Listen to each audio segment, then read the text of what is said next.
Assalamualaikum guys. Hari ini nampaknya tak berapa baik ya guys.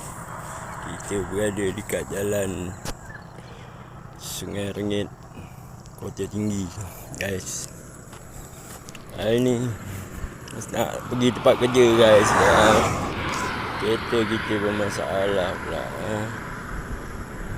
Tayar pecah pula.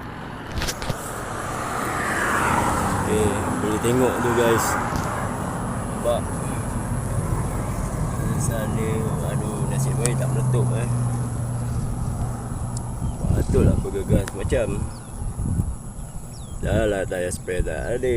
Aduh, boleh teringat lah tayar spare dah terpaksa tunggu tireman datang bawa tayar.